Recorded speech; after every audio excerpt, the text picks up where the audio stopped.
Hello guys, म चाहिँ होइन मन्दिर जाम भनेर हिँडेको, हिँड्न नसकेर बर्बाद छ हौ। बानी हराएछ, उकालो त हिँड्नै नसक्ने रहेछ।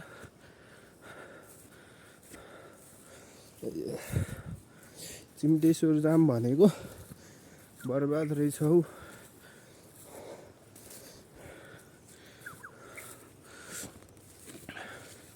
ठाउँ चाहिँ फेरि राम्रो थियो, पसिनाले भिजिसक्यो।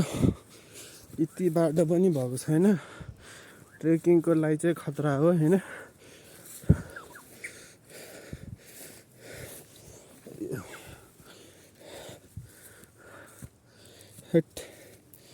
एउटा यहीँको भाइ छ, त्यो चाहिँ दौडै छ। म भेटाउने गरी हिँड्छु भनेर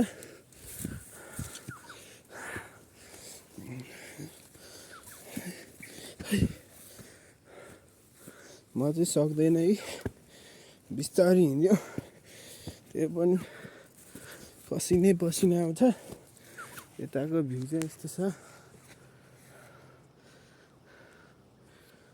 त्यसरीसम्म नै हिँड्दै जानु, यस्तैसम्म।